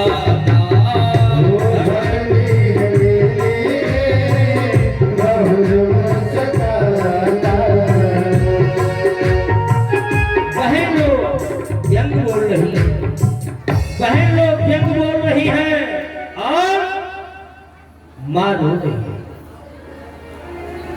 गले से सती को लगाया और रोना चालू कर दिया। लेकिन सती ने कहा माँ एक बात बता, पिता था। माँ ने कहा बेटी जो हो गया उसको हटा दे। सती ने कहा नहीं, पिता कहाँ है? उन्होंने कहा यज्ञशाला में। यज्ञशाला में प्रवेश किया तो यज्ञशाला की तरफ जब चौतरफा देखा तो सबका हिस्सा लगा हुआ था। एक तुच्छ देवता का, लेकिन भगवान भोलेनाथ का अंश कहीं नहीं था। लगी बड़बड़ करने। पिताजी से उल्टी सीधी बात करना चालू कर दिया। एक बात बताऊं, मैं आपके कुल खानदान में तो जन्म ले लिया, आपके साथ में मेरा संबंध तो जुड़ा हुआ है, वो कोई नहीं काट सकता है। लेकिन मेरे भोलेनाथ का अपमान आपने किया, ये उचित नहीं किया। और आए हुए जितने यहाँ बैठे हुए भाग लेने वाले सबको उचित भाग भी मिलेगा। बड़ा डांट लगाया पिताजी से और पिताजी कुछ नहीं बोल रहे हैं तो भगवान की आराधना करता और संबंध को तो वही खराब हो गया था। चले भवन संग दक्षि कुमार, चले भवन संबंध तो वही से खराब हो गया था। भोलेनाथ जी का कभी उन्होंने संकल्प लिया था कि यही तन सती मोहिना, यही तन सती शिव शंकर मन पाए, शिव शंकर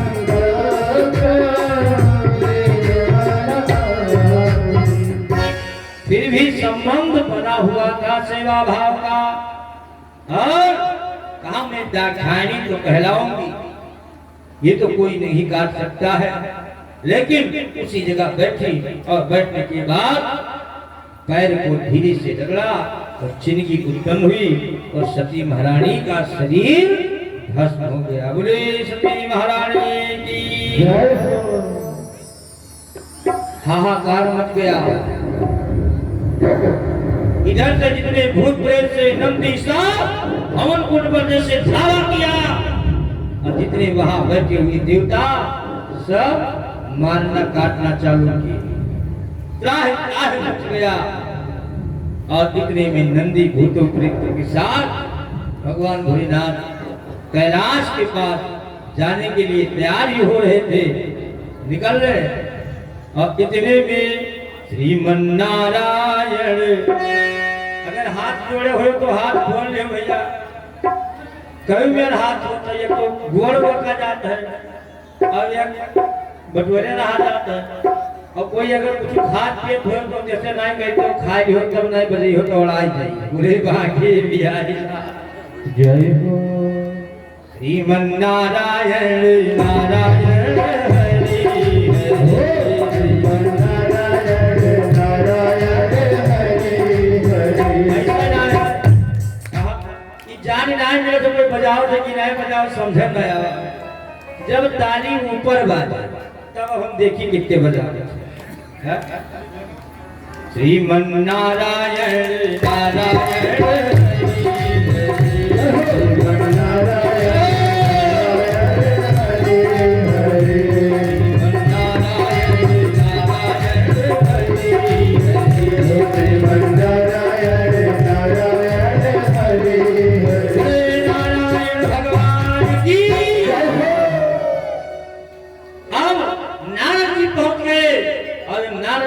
तो भगवान भोलेनाथ ने कहा कुशल मंगल है, कहां से आए हो? कहा महाराज क्या हुआ? हम महाराज क्या बताएं, मुख से नहीं निकल पा रहा है, मैं कैसे कहूं? ले सोच नहीं के बात हो कि अंगूठी को रगड़ा, अग्नि ज्वाला उत्पन्न हुई, सती महारानी का प्राणांत अब लगाए चक चक। महाराज ऐसा किसी को नहीं करना चाहिए जैसा राजा दक्ष ने किया। क्या किया? कहा महाराज मेरे तो गले से निकल नहीं पा रहा। अरे बोलिए क्या किया? कहा महाराज जैसे सती महारानी यज्ञशाला में प्रविष्ट हुई और दक्ष बैठा हुआ पूजा कर रहा था, वो खड़ा हुआ सती महारानी को उठाकर हवन कुंड में स्वाहा कर दिया। आप क्या कहना? भगवान भोलेनाथ जितने दयालु हैं और उतने प्रलयकाली हैं। कालम महाकाल कालम प्रमाद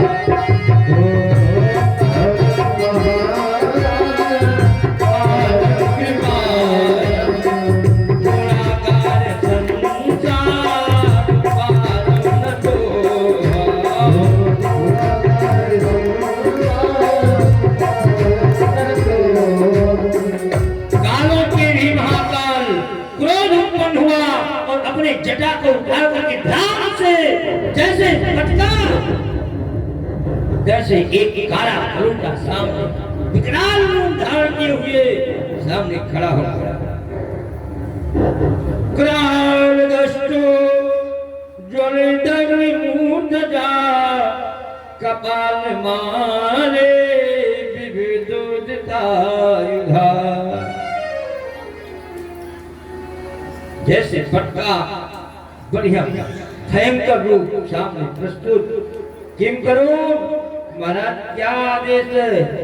भगवान भोलेनाथ ने कहा यज्ञम सजग यज्ञम सजहि, जाइए राजा दक्ष के यज्ञ को विनाश कर। यज्ञम सजज्ञम जहि। आप क्या कहना? विकराल बना करके चला और ऐसा कि बवंडर हाहाकार क्षण भर में लग रहा है प्रलय हो जाएगा। चौतरफा धूल ही धूल उड़ता है, गड़गड़ाहट की आवाज हो रही है और उधर से नंदी भूत प्रेत सब आ रहे हैं। रास्ते में वीरभद्र मिल गए और जब वीरभद्र मिले कहा कहाँ से आ रहे हो? कहा मैं वहीं से आ रहा हूँ महाराज, बहुत कष्ट दिया मुझे, बहुत मारा। वीरभद्र ने कहा मेरे साथ चलो। इधर जितने ऋतु बैठे हुए थे जगशाला में प्यारे, यही स्मरण कर रहे थे ये प्रलय होने वाला है। हाँ? अंधकार हो गया, सूर्य भगवान का प्रकाश दिखाई नहीं पड़ रहा है। किसी ने कहा भैया गाय आने का समय हो गया होगा, जो गाय चराने गए हैं वो लिए आ रहे होंगे, वही धूल उड़ रहा है। तो किसी ने कहा भैया इस समय गोधूल बेला आपको दिखाई पड़ रही है। हाँ मुझे तो लग रहा है अब प्रलय होने वाला है। ये सब सोच ही रहे थे कि वीरभद्र पहुंच गए और सबको धड़ाम धड़ाम लगाया और बांध दिया। वीरभद्र ने जैसे राजा दक्ष को देखा तो उनका गला ध्यान से निकाला और हवन कुंड में छोड़ दिया।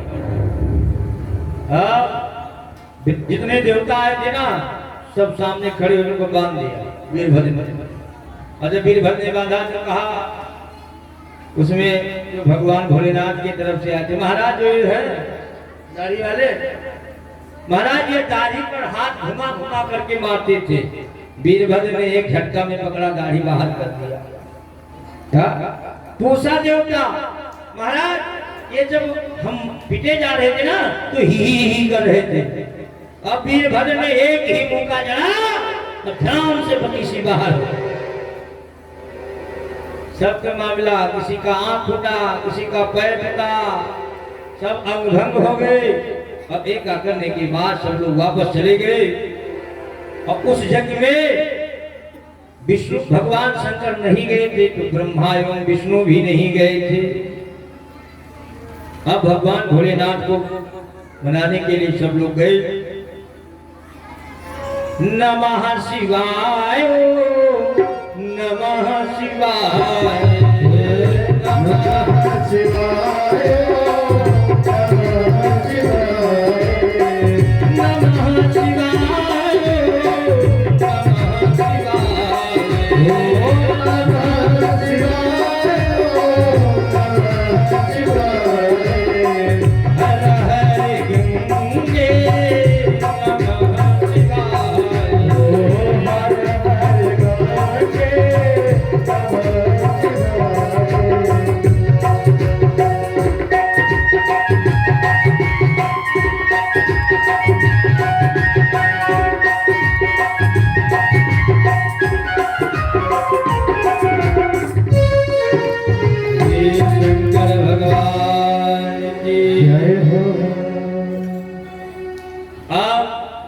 भगवान भोलेनाथ जिस सती का ये समाचार पाए थे, आंख बंद करके सिर्फ भगवान का भजन कर रहे थे।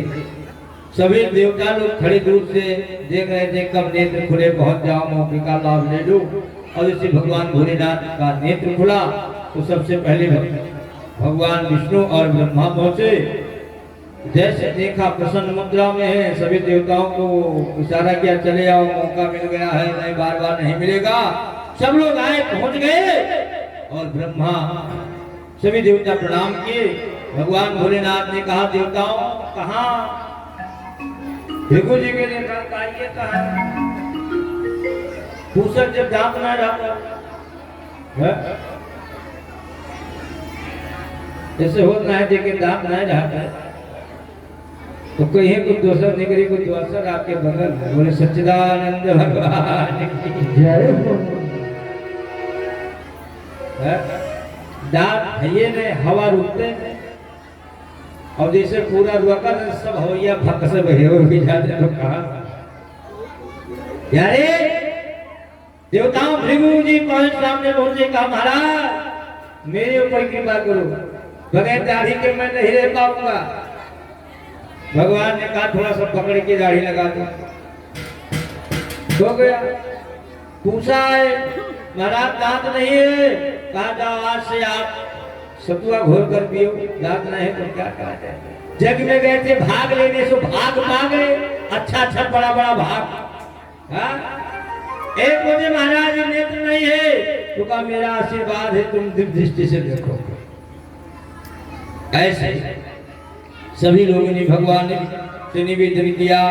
नील सरोरहु नीलमणि नील नील धरि श्याम, लाजहिदन शोभा निलखि कोटि कोटि सतिका।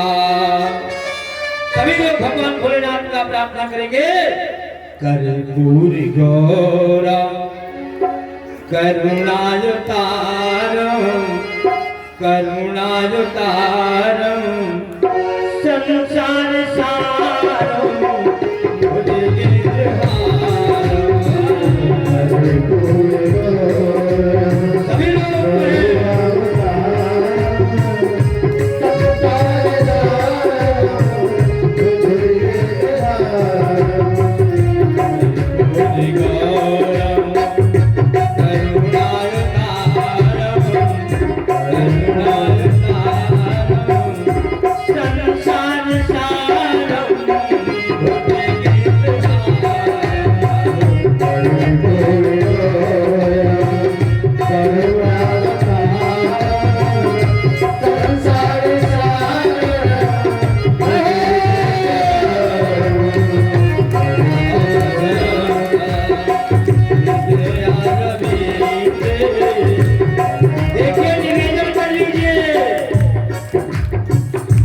भगवान भोलेनाथ उतना दयालु कोई नहीं है।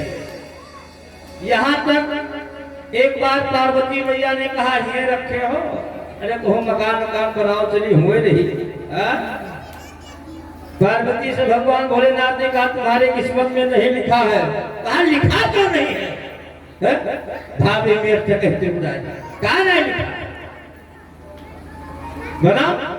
सोने लंका टनाटन बना दिए, विश्वकर्मा का आदेश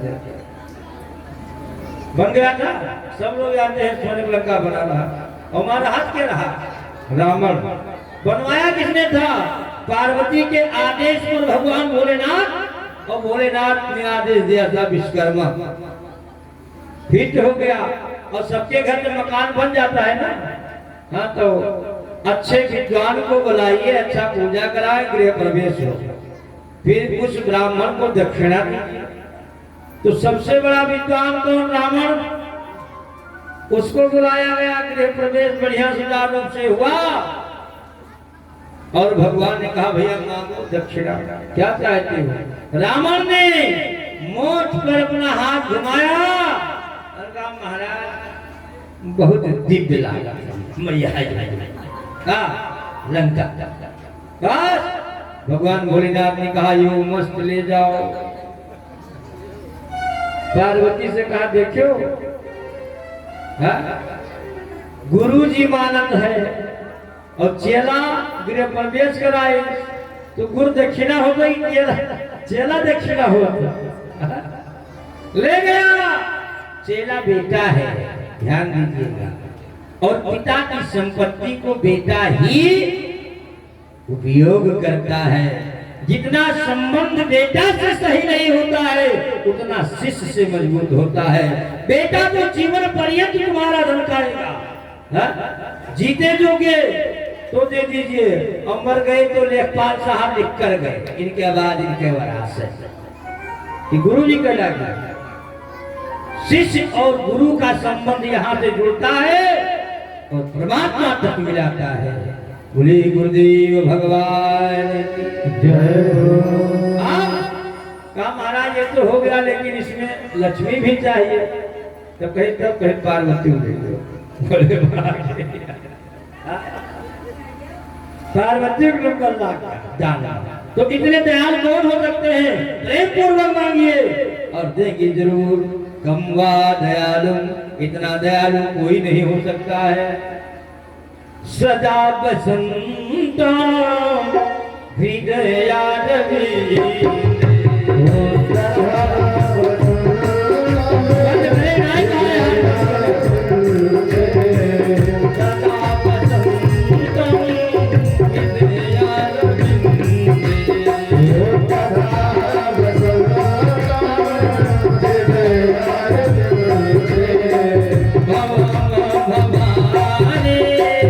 Sahi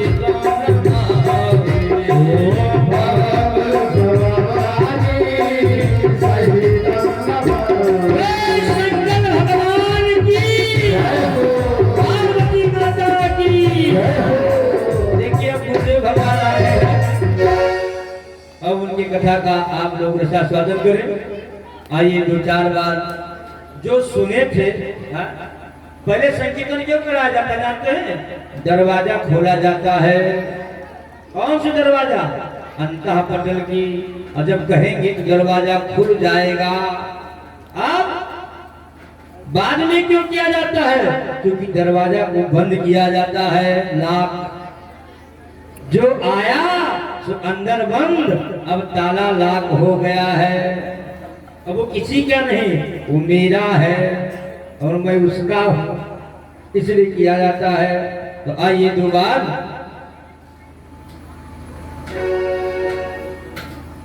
हरि कथा सुनाने वाले, हरि कथा सुनाने वाले तुमको लाखों प्रणाम, लाखों प्रणाम। हरे